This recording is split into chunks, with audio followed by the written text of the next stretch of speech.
നമ്മൾ നോക്കാൻ പോകുന്നത് a house is not a home എന്ന് പറയുന്ന ചാപ്റ്ററാണ്. അപ്പോൾ ഇതിനകത്ത് പറയുന്നത് എന്താണെന്ന് വെച്ചാൽ ഒരു ടീനേജർ ഫേസ് ചെയ്യുന്ന കുറച്ച് ചലഞ്ചസ്, സ്കൂളിലായാലും അല്ലാതെയൊക്കെ ഫേസ് ചെയ്യുന്ന കുറച്ച് ചലഞ്ചസിനെ കുറിച്ചാണ് പറയുന്നത്. അപ്പോൾ അതിലേക്ക് നോക്കുന്നതിന് മുമ്പ് ഈ ചാനൽ ആരെയും സബ്സ്ക്രൈബ് ചെയ്യാനുണ്ടെങ്കിൽ ദയവായി സബ്സ്ക്രൈബ് ചെയ്ത് സപ്പോർട്ട് ചെയ്യുക. നമുക്ക് ചാപ്റ്ററിലേക്ക് നോക്കാം. My first year of high school felt awkward. After leaving junior high at the head of my class with all the seniority the upper grade levels could afford me, it felt strange starting over as a freshman. The school was twice as big as my old school, and to make matters worse, my closest friends were sent to a different high school. I felt very isolated. അപ്പോൾ ഇദ്ദേഹത്തിൻ്റെ high school first year വളരെ ഓക്കേർഡായിരുന്നു, വളരെ comfortable അല്ലാത്തൊരവസ്ഥയിലായിരുന്നു. കാരണം ഇദ്ദേഹത്തിൻ്റെ പഴയ school left ചെയ്തതിന് ശേഷം വീണ്ടും ഒരു പുതിയ ആളായിട്ട് ഒരു സ്കൂളിൽ പോകുക എന്ന് പറയുന്നത് വളരെ ബുദ്ധിമുട്ടുള്ള കാര്യമായിട്ടാണ് ഇദ്ദേഹത്തിന് തോന്നിയത്. പഴയ സ്കൂളിൽ ഏകദേശം 2 ഇരട്ടി ഉണ്ടായിരുന്നു ഈ പുതിയ സ്കൂള്. പിന്നെ ഇദ്ദേഹത്തിൻ്റെ അടുത്ത സുഹൃത്തുക്കളെല്ലാം വേറെ ഹൈസ്കൂളുകളിലാണ് പോയത്, അല്ലെങ്കിൽ വേറെ ഹൈസ്കൂളിലാണ് പോയത്. അതുകൊണ്ട് ഇദ്ദേഹം വളരെ ഐസൊലേറ്റഡ് ആയിട്ട് ഒറ്റപ്പെട്ട അവസ്ഥയായിരുന്നു ഇദ്ദേഹത്തിൻ്റേത്. I missed my old teachers so much that I would go back and visit them. They would encourage me to get involved in school activities so that I could meet new people. They told me that in time I would adjust and probably end up loving my new school more than I had my old one. They made me promise that when that happened I would still come by and visit them for time to time. I understand the psychology in what they were saying, but I took some comfort in it nonetheless. അപ്പോൾ എന്താണ്, അപ്പോൾ അദ്ദേഹം പഴയ ടീച്ചേഴ്സിനെയൊക്കെ ഒരുപാട് miss ചെയ്യുന്നുണ്ടായിരുന്നു. അതുകൊണ്ട് ഇടയ്ക്കിടയ്ക്കൊക്കെ പോയി അവരെയൊക്കെ കാണുമായിരുന്നു. അവരെന്ത് ചെയ്യും, ഇദ്ദേഹത്തിനെ എൻകറേജ് ചെയ്യും സ്കൂളിൻ്റെ ആക്ടിവിറ്റീസ്, ഇപ്പോഴത്തെ പുതിയ സ്കൂളിൻ്റെ ആക്ടിവിറ്റീസിൽ പങ്കുചേരാൻ അദ്ദേഹത്തിനെ എൻകറേജ് ചെയ്യും. അപ്പോൾ പുതിയ ആൾക്കാരെ കാണാമെന്നൊക്കെ പറഞ്ഞു. പിന്നെ കാലം മാറുന്നതിനനുസരിച്ച് കാലക്രമേണ അദ്ദേഹം അതിൽ കംഫർട്ടബിളായി മാറുമെന്നും ഇദ്ദേഹത്തിനടുത്ത് ആ ടീച്ചേഴ്സ് പറഞ്ഞു. അതുപോലെ ഇദ്ദേഹത്തിനെ കൊണ്ട് ഒരു പ്രോമിസ് ചെയ്യിപ്പിക്കുകയാണ്. അതായത് ഇനി അവിടെ കംഫർട്ടബിൾ ആകുമ്പോൾ പിന്നെ ഇങ്ങോട്ട് വരാതിരിക്കരുത്, ഇടയ്ക്കിടയ്ക്കൊക്കെ വരണമെന്നൊക്കെ പ്രോമിസ് ചെയ്യിക്കുകയാണ്. അപ്പോൾ ഇദ്ദേഹത്തിന് അത് മനസ്സിലായി, അതൊരു സൈക്കോളജിക്കൽ മൂവ് ആണെന്ന് മനസ്സിലായി. പക്ഷേ അത് അദ്ദേഹത്തിന് ഒരു കംഫർട്ട് നൽകിയിരുന്നു. One day afternoon, not long after I had started high school, I was sitting at home at our dining room table doing homework. It was a cold and windy fall day, and we had a fire going in our fireplace as usual. My red tabby cat was lying on the top of all my papers, purring loudly and occasionally swatting at my pen of entertainment's sake. ഒരു Sunday ആഫ്റ്റർനൂണിൽ ഇദ്ദേഹം എന്താണ് dining room ടേബിളിലിരുന്ന് homework ചെയ്യായിരുന്നു. അതൊരു called day ആയിരുന്നു. അപ്പോൾ അദ്ദേഹത്തിൻ്റെ ഒരു cat ഈ പേപ്പേഴ്സിൻ്റെയൊക്കെ മണ്ടയിൽ വന്ന് നിന്നിട്ട് ഇങ്ങനെ ചെറിയ ചെറിയ പ്രശ്നങ്ങളൊക്കെ ഉണ്ടാക്കുമായിരുന്നു. She was never far from me. I had rescued her when she was a kitten, and somehow she knew that I was the one responsible for giving her the good life. അപ്പോൾ ഈ cat ഇദ്ദേഹത്തിൽ നിന്ന് ഒരിക്കലും മാറിപ്പോയിട്ടില്ല. ഈ cat ഒരു kitten ആയിരുന്നപ്പോൾ, അല്ലെങ്കിൽ പൂച്ചക്കുട്ടി ആയിരുന്നപ്പോൾ തന്നെ രക്ഷപ്പെടുത്തിയതാണ്. അപ്പോൾ ഇദ്ദേഹത്തിന് അറിയാം, ഈ ക്യാറ്റിനറിയാം ഇദ്ദേഹമാണ് അവർക്ക് ഒരു ഗുഡ് ലൈഫ് കൊടുത്തത്, അല്ലെങ്കിൽ ഒരു കംഫർട്ടബിൾ സോണിലേക്ക് ആക്കിയത് എന്ന് ആ ക്യാറ്റിനെ അറിയാം. My mother kept stoking the fire to keep the house nice and warm. Suddenly I smelled something strange, and then I noticed smoke pouring through the seams of the ceiling. The smoke began to fill the house so quickly that we could barely see. Groping our way to the front door, we all ran out into the front yard. By the time we made our way outside, the whole roof was engulfed in flames, and it was spreading quickly. I ran to the neighbors to call the fire department while I watched my mother run back into the house. അപ്പോൾ എന്താണ്, ഈ mother ഇങ്ങനെ തീ കൂട്ടുകയായിരുന്നു. അതായത് ഈ തണുപ്പ് season ആയതുകൊണ്ട് തന്നെ തീ കൂട്ടുകയായിരുന്നു. അപ്പോൾ പെട്ടെന്ന് എന്തോ ഒരു സഡനായിട്ട് ഒരു സ്ട്രേഞ്ച് തിങ് ഇദ്ദേഹം നോട്ടീസ് ചെയ്യുകയാണ്. ഈ സീലിങ്ങിലൂടെയൊക്കെ ഇങ്ങനെ പുക വരുന്നുണ്ടായിരുന്നു. അപ്പോൾ ഇവരെല്ലാം തപ്പിയും തടഞ്ഞ് പരസ്പരം കാണാൻ പറ്റത്തില്ല, തപ്പിയും തടഞ്ഞ് ഫസ്റ്റ് മെയിൻ ഡോറിൽ കൂടെ പുറത്തേക്ക് ഇറങ്ങി ഓടി. ആ സമയത്ത് കാണുന്നുണ്ട് എന്താണ്, ഈ റൂഫിലൊക്കെ ഇങ്ങനെ തീ പടരുന്നത് കാണുന്നുണ്ടായിരുന്നു. ഇദ്ദേഹം നെയ്ബറിൻ്റെ ഹൗസിലേക്ക് ഓടുകയാണ് ഫയർ ഡിപ്പാർട്ട്മെൻറ്റിനെ വിവരം അറിയിക്കാൻ. അപ്പോൾ അദ്ദേഹം നോക്കുമ്പോൾ എന്താണ്, അമ്മ ഹൗസിലേക്ക് തന്നെ തിരിച്ച് ഓടി കയറി പോകുന്നത് കണ്ടു. My mother then ran out of the house carrying a small metal box of important documents. She dropped the case on lawn and in a crazed State ran back into the house. I know what she was after. My father had died when I was young, and I was certain that she was not going to let his pictures and letters go up in flames. Then they were the only things that she had to remember him by. Still, I screamed at her, "Mom, no!"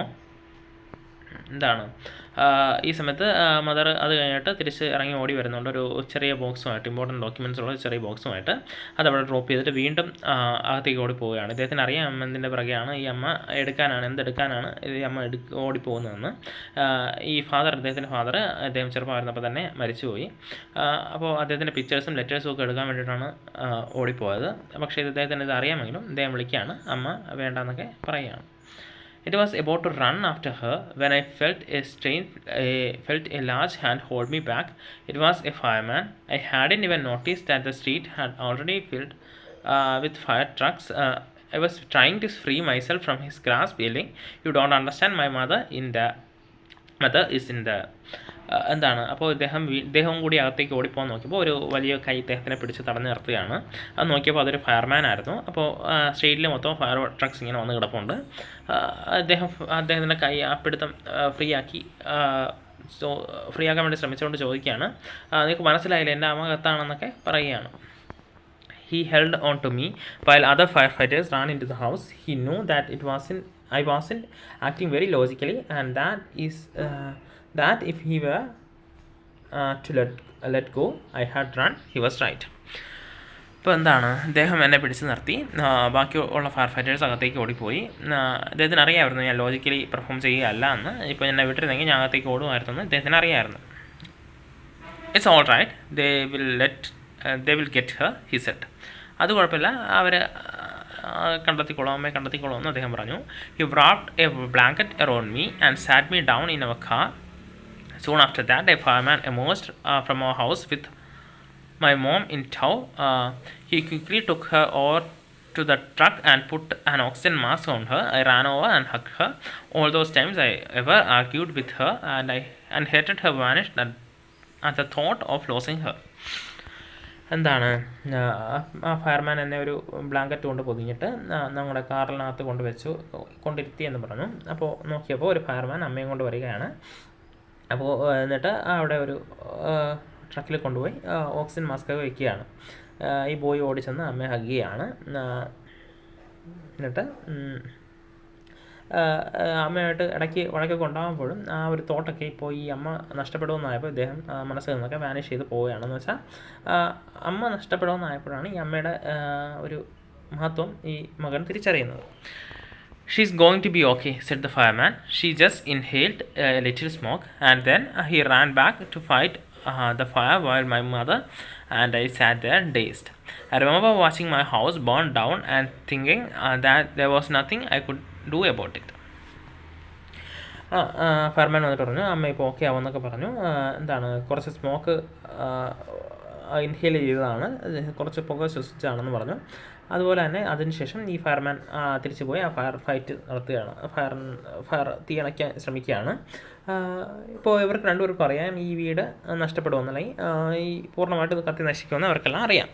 5 hours later, the fire was finally out. Our house was almost completely burned down. But then it struck me. I hadn't seen my cat. Where was my cat? Much to my horror, I realized that she was nowhere to be found. Then all at once it hit me: the new school, the fire, my cat. I broke down in tears and cried. I was suffering loss big time. അപ്പോൾ ഇപ്പോൾ എന്താണ്, 5 മണിക്കൂർ കഴിഞ്ഞ് ആ ഫയറിനെ അവസാനം ഒടുവിൽ അണച്ചു. ഈ വീട് ഏകദേശം പൂർണ്ണമായിട്ടും ഞാൻ കത്ത് വെച്ചിട്ടുണ്ട്. അപ്പോഴാണ് ഈ തോട്ട് ഇദ്ദേഹത്തിന് മനസ്സിൽ വരുന്നത്, ആ ക്യാറ്റ് എവിടെയാണ്, ക്യാറ്റ് അവിടെയൊന്നും കാണാനില്ല. അവസാനം ഇദ്ദേഹത്തിൻ്റെ മനസ്സിൽ ആ തോട്ട് സ്ട്രക്ക് എന്താണ്, പുതിയ സ്കൂള്, ഈ തീ കത്തിയത്, പിന്നെ എൻ്റെ ക്യാറ്റ്, എല്ലാം ഒന്നിനു പുറകെ ഒന്നായിട്ട് ഇദ്ദേഹത്തിന് നഷ്ടപ്പെട്ടുകൊണ്ടിരിക്കുകയാണ്. The fireman wouldn't let us go back into the house that night. It was still too dangerous, dead or alive. I couldn't imagine living without knowing about my cat. Regardless, I had to go. We piled into the car with just the clothes on our backs and a few of the fireman's blankets, and made our way to my grandparents' house to spend the night. അപ്പോൾ fireman പറഞ്ഞ എന്താണ്, അങ്ങോട്ട് പോകണ്ട, അന്ന് അവിടെ വീട്ടിൽ ഇന്നും fire അണഞ്ഞിട്ടുണ്ടെങ്കിലും dangerous ആണെന്ന് പറഞ്ഞു. അപ്പോൾ ഇദ്ദേഹത്തിന് ഈ ക്യാറ്റ് എവിടെയാണെന്ന് അറിയാതെ പോകാനും വയ്യ. അവസാനം ഈ കുറച്ച് ക്ലോത്ത്സ് ഇദ്ദേഹത്തിൻ്റെ കയ്യിലുണ്ടല്ലോ, ആ ക്ലോത്ത്സും പിന്നെ അതുപോലെ തന്നെ ഫയർമാൻ കൊടുത്ത ബ്ലാങ്കറ്റ്സും ഒക്കെ വെച്ച് ഗ്രാൻഡ് പാരൻസിൻ്റെ ഹൗസിലേക്ക് പോവുകയാണ് ആ നൈറ്റ് സ്പെൻഡ് ചെയ്യാൻ വേണ്ടിയിട്ട്. The next day, Monday, I went to school. When the fire broke out, I was still wearing the dress I had worn to church that morning, but I had no shoes. I had kicked them off when I was doing my homework. They came yet another casualty of the fire, so I had to borrow some tennis shoes from my aunt. Why couldn't I just stay home from school? My mother wouldn't hear of it, but I was totally embraced by everything. The clothes I was wearing looked weird. I had no books or homework, and my backpack has gone. I had my life in that backpack. The more I tried to fit in, the worse it got. Was I destined to be an outcast and a geek all my life? That's what it felt like. I didn't want to grow up, change, or have to handle life if it was going to be this way. I just wanted to curl up and die. എന്താണ് next day Monday ആയിരുന്നു. അദ്ദേഹത്തിന് സ്കൂളിലേക്ക് പോയി. Fire ഉണ്ടായ ദിവസത്തെ അതേ shirt അല്ലെങ്കിൽ ആ ഡ്രസ്സ് തന്നെയാണ് ഇദ്ദേഹത്തിന് ഇടുന്നത്. അദ്ദേഹത്തിൻ്റെ കാലിൽ ഷൂസൊന്നുമില്ല. ഷൂസൊക്കെ അന്ന് ഹോംവർക്ക് ചെയ്തുകൊണ്ടിരുന്നപ്പോൾ ഇദ്ദേഹം എടുത്ത് തട്ടിക്കളയുന്നുണ്ട്. അപ്പോൾ അതൊക്കെ ഫയറിൽ നഷ്ടപ്പെട്ടു. അദ്ദേഹത്തിൻ്റെ ഹോംവർക്ക് ബുക്സും എല്ലാം ബാക്ക് പാക്കും എല്ലാം നഷ്ടപ്പെട്ടു. പിന്നെ ആൻറ്റിൽ നിന്നും ഒരു ടെന്നീസ് ഷൂസ് കട മേടിച്ചാണ് അല്ലെങ്കിൽ ബോറോ ചെയ്താണ് അദ്ദേഹം സ്കൂളിലേക്ക് പോയത്. അപ്പോൾ ഇദ്ദേഹത്തിന് ഒരു അൺകംഫർട്ടബിലിറ്റി തോന്നുന്നുണ്ട്. അദ്ദേഹം ഇനി വളരണ്ട, ഇങ്ങനെയൊക്കെയാണ് ലൈഫിലെ ചലഞ്ചസ് എങ്കിൽ വളരണ്ട, പകരം മരിച്ചാൽ മതി എന്നൊക്കെയുള്ള ചിന്ത ഇദ്ദേഹത്തിൻ്റെ മനസ്സിലേക്ക് വരുന്നുണ്ട്. I walked around school like a zombie. Everything felt surreal, and I wasn't sure what was going to happen. All the security I had known from my old school, my friends, my house, and my cat had all been ripped away. ഇപ്പോൾ എന്താണ്, ഈ സ്കൂളിൽ കൂടി ഒരു സോംബിയെ പോലെ ഇദ്ദേഹം നടക്കുകയാണ്. എല്ലാം ഒരു സർറിയലിസ്റ്റിക് ആയിട്ട് ഇദ്ദേഹത്തിന് തോന്നുകയാണ്. പണ്ടത്തെ ഒരു സെക്യൂരിറ്റി ഇദ്ദേഹത്തിന് കിട്ടുന്നില്ല. അതായത് പഴയ സ്കൂളോ ഫ്രണ്ട്സോ ഹൗസോ എന്തിന് ക്യാറ്റോ അങ്ങനെ ഒന്നും ഇദ്ദേഹത്തിൻ്റെ കയ്യിൽ ഇപ്പോഴില്ല. When I was suddenly through what used to be my house after school that day, I was shocked to see how much damage there was. Whatever hadn't burned was destroyed by water and chemicals they had used to put out the fire. The only material thing not destroyed were the photo albums, documents, and some other personal items that my mother had managed to heroically rescue. But my cat was gone, and my heart ached for her. അപ്പോൾ ഈ school വിട്ട് വന്ന് ഹൗസിലൂടെ നോക്കിയപ്പോൾ വളരെ shocking കാഴ്ചയായിരുന്നു. കാരണം മിക്കതും നശിച്ചു പോയി, ബേൺ ചെയ്ത് പോയി. ബേൺ ചെയ്ത് നശിക്കാത്തത് എന്ത് ചെയ്തു, ഈ ഫയർ അണയ്ക്കാൻ ശ്രമിച്ച വാട്ടറിനാലും കെമിക്കൽസിനാലും നശിച്ചു പോയി. നശിക്കാതെ കിട്ടിയത് അമ്മ തിരിച്ചു കൊണ്ടുവന്ന കുറച്ച് ഫോട്ടോ ആൽബംസും ഡോക്യുമെൻറ്റ്സും പേഴ്സണൽ ഐറ്റംസും മാത്രമായിരുന്നു. അതിൻ്റെ കൂടെ ക്യാറ്റും നഷ്ടപ്പെട്ടു. There was no time to grieve. My mother rushed me out of the house. We would have to find a place to live, and I would have to buy some clothes for school. He had to borrow money from my grandparents because there were no credit cards, cash, or even any identification to be able to withdraw money from the bank. Everything had gone up in the smoke. എന്താണ്, അപ്പോൾ സ്കൂളിലേക്ക് പോകാനും കുറച്ച് ഡ്രസ്സും ക്ലോത്ത്സും അതുപോലെ തന്നെ പുതിയ സ്പേസും ഒക്കെ കണ്ടെത്തണം. അപ്പോൾ കുറച്ച് മണി ബോറോ ചെയ്യണം, ഗ്രാൻഡ് പാരൻസ് എന്ന് ബോറോ ചെയ്യണം. കാരണം ക്രെഡിറ്റ് കാർഡ്സോ അതുപോലെ തന്നെ ക്യാഷോ എന്തിന് ഐഡൻറ്റിഫിക്കേഷന് വേണ്ടി പൈസ ബാങ്കിൽ നിന്ന് വിഡ്രോ ചെയ്യാൻ വേണ്ടിയിട്ട് ഐഡൻറ്റിഫിക്കേഷൻ വരെ ഒന്നുമില്ല. എല്ലാം നഷ്ടപ്പെട്ടു പോയിരുന്നു, എല്ലാം ഈ സ്മോക്കിൽ നഷ്ടപ്പെട്ടു പോയിരുന്നു.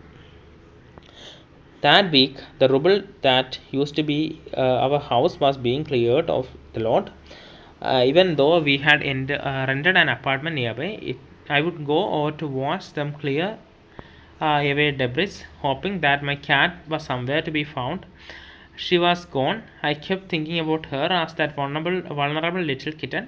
In the early morning, when I would disturb her and get out of bed, she would tag along after me, climb up my rope, and crawl into my pocket to fall asleep. I was missing her terribly. ഇപ്പോൾ എന്താണ്, അവർ ഒരു അപ്പാർട്ട്മെൻറ്റൊക്കെ rent ചെയ്യുന്നുണ്ട്. അതുപോലെ തന്നെ ജീവിച്ചു അങ്ങനെ വരുമ്പോൾ ഈ ബോയ് എന്നും ഹൗസിൽ പോവും, നഷ്ടപ്പെട്ടു പോയ ഹൗസിൽ പോവും.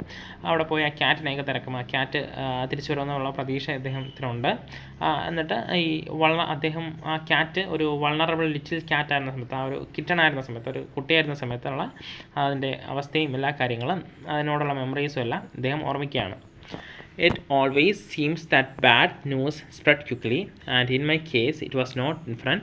Everyone in high school, including the teachers, was aware of my plight. I was embraced as if somehow I were responsible. What a way! What a way to start off at a new school. This was not the kind of attention I was looking for. എന്താണ് ഈ bad news പെട്ടെന്ന് spread ചെയ്യുമെന്ന് പറയുന്നത് പോലെ ഇദ്ദേഹത്തിൻ്റെ അവസ്ഥയും എല്ലാം ഈ ഹൈസ്കൂളിലെ ടീച്ചേഴ്സും എല്ലാവരും അറിഞ്ഞു. ഇദ്ദേഹം ന്യൂ സ്കൂളിൽ ചെന്നപ്പോൾ തന്നെ ഈ ഇങ്ങനെയുള്ള ഒരു അറ്റൻഷൻ ഇദ്ദേഹത്തിന് കിട്ടിത്തുടങ്ങി. The next day at school, people were acting even more strange than usual. I was getting ready for gym class at my locker. People were milling around me, asking me to hurry up. I thought it strange, but in the light of the past few weeks, nothing would surprise me. It almost seemed that they were trying to show me into the gym. Then I saw why. There was a big table set up with all kinds of stuff on it just for me. They had taken up a collection and bought me school supplies, notebooks, all kinds of different clothes, jeans, tops, sweatsuits. It was like Christmas. I was overcome by emotion. People who had never spoken to me before were coming up to me to introduce themselves. I got all kinds of invitations to their houses. Their genuine outpouring of concern really touched me. In that instant, I finally breathed a sigh of relief and thought for the first time that things were going to be okay. I made friends that day. അപ്പോൾ പിറ്റേ ദിവസം ഇദ്ദേഹം സ്കൂളിലേക്ക് പോവുകയാണ്. സ്കൂളിലേക്ക് പോയപ്പോൾ ഈ gym സെക്ഷൻ്റെ ആ സമയത്ത് ഈ കുറച്ച് ഫ്രണ്ട്സ് ഇദ്ദേഹത്തിൻ്റെ അടുത്ത് വന്നിട്ട് ഹറിയപ്പ് ചെയ്യാൻ, പെട്ടെന്ന് വരാനൊക്കെ പറയുന്നുണ്ട്. അപ്പോൾ ഇത് അദ്ദേഹത്തിന് സ്ട്രേഞ്ച് ആയിട്ട് തോന്നി. അതുപോലെ തന്നെ സർപ്രൈസ് ചെയ്യുകയും ചെയ്തു. കാരണം ആരും വന്ന് മിണ്ടാത്തവർ പോലും ഇപ്പോൾ വന്നിട്ട് അദ്ദേഹത്തിൻ്റെ അടുത്ത് ഇങ്ങനെ ഹറിയപ്പ് ചെയ്യുക എന്നുള്ള കാര്യങ്ങളൊക്കെ പറയുന്നുണ്ട്. അങ്ങനെ ഇദ്ദേഹത്തിനെ വിളിച്ചുകൊണ്ട് പോയി. അവിടെ ഒരു ടേബിൾ ഇരിപ്പുണ്ട്. ആ ടേബിളിനകത്ത് ഇദ്ദേഹത്തിന് വേണ്ട എല്ലാ കാര്യങ്ങളും വെച്ചിട്ടുണ്ട്. അതായത് school supplies, not books, different clothes, അങ്ങനെ ഒരു ക്രിസ്മസ് കണക്ക് എല്ലാ സാധനങ്ങളും അവിടെ നിരത്തി വെച്ചിട്ടുണ്ട്. അപ്പോൾ ഇവർ കുറച്ച് പൈസ കളക്ട് ചെയ്ത് ആ ഫ്രണ്ടിന് വേണ്ടിയിട്ട് ഉള്ള കാര്യങ്ങൾ ചെയ്തു വെച്ചേക്കുന്നതാണ് അവിടെ. അപ്പോൾ ഇദ്ദേഹത്തിന് ഒരു സമാധാനം തോന്നി. അതുപോലെ തന്നെ ഒരിക്കലും വന്ന് മിണ്ടാത്തവർ പോലും ഇദ്ദേഹത്തിൻ്റെ അടുത്ത് വന്ന് ഇൻട്രൊഡ്യൂസ് ചെയ്യുന്നുണ്ട്, ഇദ്ദേഹത്തിൻ്റെ അടുത്ത് സംസാരിക്കുന്നുണ്ട്. എല്ലാ വീട്ടിലേക്കും ഇദ്ദേഹത്തിന് ഇൻവിറ്റേഷൻസ് കിട്ടുന്നുണ്ട്. ഇദ്ദേഹത്തിൻ്റെ ഒരു ദുഃഖത്തിൽ എല്ലാവരും പങ്കുചേരുന്നുണ്ട്. അപ്പോൾ ആ സമയത്ത് ഇദ്ദേഹത്തിന് തോന്നുകയാണ്, ഒരു റിലീഫ് തോന്നുകയാണ്.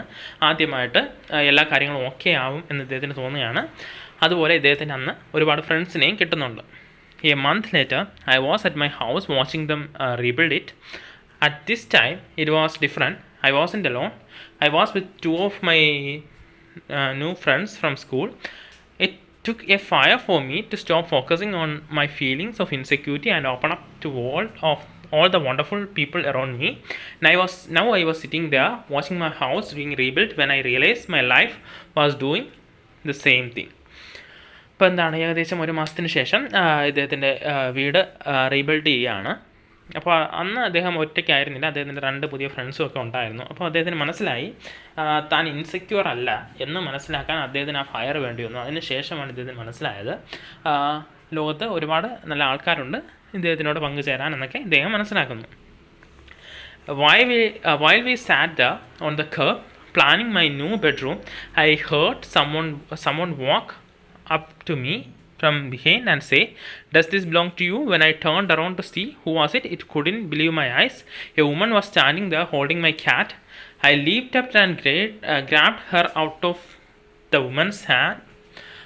I held her close to me and cried into that beautiful orange fur. She purred happily. My friends are hugging me, hugging the cat and jumping around.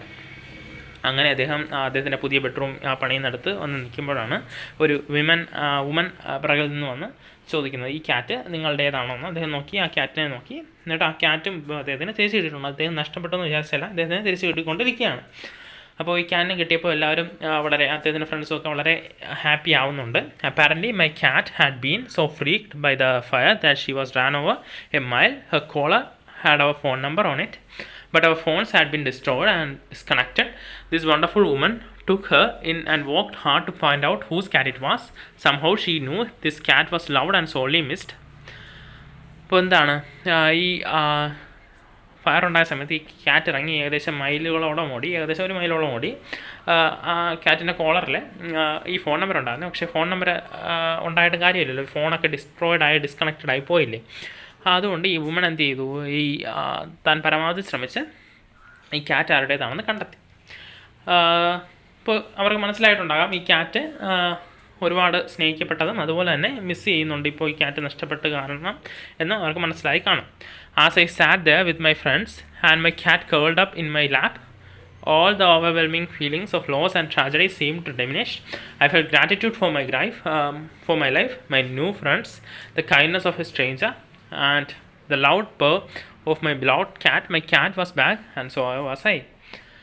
അപ്പോൾ ആ ഫ്രണ്ട്സിനോടൊപ്പം അവിടെ ഇരുന്നപ്പോൾ ഇദ്ദേഹത്തിന് ഒരുപാട് എന്താണ് ഗ്രാറ്റിറ്റ്യൂഡ് തോന്നി, ലൈഫിനോട് ഒരു ഗ്രാറ്റിറ്റ്യൂഡ് തോന്നി, ഒരു സന്തോഷം അല്ല അതുപോലെ തന്നെ ഒരു നന്ദിയൊക്കെ തോന്നി. കാരണം ഇപ്പോൾ അദ്ദേഹത്തിന് പുതിയ ഫ്രണ്ട്സുണ്ട്, ഒരു സ്ട്രേഞ്ച് വുമൻ്റെ ഒരു കൈൻഡ്നസ്, അതുപോലെ തന്നെ ബിലോഡ് ക്യാറ്റ് ഇപ്പോൾ തിരിച്ചു കിട്ടിയിട്ടുണ്ട്.